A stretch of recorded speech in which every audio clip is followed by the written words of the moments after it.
What if the most expensive thing a billionaire ever owned wasn't his mansion but a lesson in kindness? The rain came without warning. One moment, the streets were alive with movement. The next, they were swallowed by a cold April storm. Cars rushed past. People ran for cover. Shops slammed their doors shut. Standing in the middle of it all was a man who had never worried about rain before. Ethan Caldwell, a wealthy heir, designer coat, polished shoes, a name that opened doors before he even spoke. He stood beneath the edge of a building, carefully avoiding the downpour, watching the chaos like it didn't belong to him. Then he saw it, a small stray dog, soaked, shivering, curled tightly beside a broken curb. The rain hit it relentlessly, each drop heavier than the last. Ethan looked away. At first, he adjusted his coat, checked his watch, took a step back, further into shelter, but something didn't feel right. The dog didn't move, didn't bark, didn't run, it just endured. Ethan looked again, this time longer. For the first time in a long time, he hesitated. His car pulled up nearby. The driver stepped out with an umbrella. "Sir, we should go," he called. Ethan didn't respond. Instead, he stepped out into the rain. Water soaked through his coat instantly. His shoes splashed through puddles. His perfectly styled hair collapsed under the storm. The driver froze. "Sir."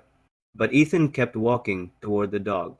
He knelt down slowly, the rain hitting his back harder now. "Hey," he said softly. The dog barely lifted its head, eyes tired, body trembling. Without thinking, Ethan removed his expensive coat, placed it gently over the dog.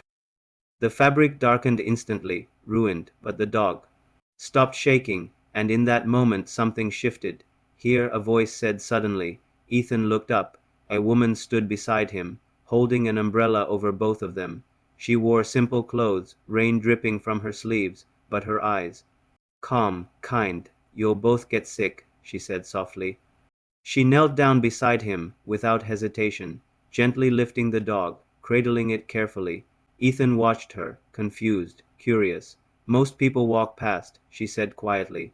"But you didn't." Ethan looked at his soaked clothes, then at the dog. "I almost did," he admitted. She smiled. "But you didn't." That small difference meant everything. They walked together through the rain, sharing the umbrella, carrying something fragile between them, at a small animal clinic nearby.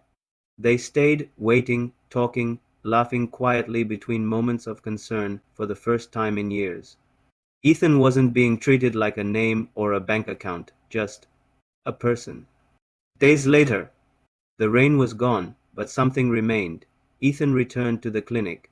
The dog was stronger now, tail wagging, eyes brighter, and she was there. "The same woman came back?" she asked with a soft smile. Ethan nodded. "For the dog?" she teased. He paused, then smiled. "Not just the dog. Because sometimes it takes losing everything you thought mattered to find what truly does, and sometimes the road to love begins with a single act of kindness in the rain. If this story touched your heart, don't scroll, share it so someone else feels the light too.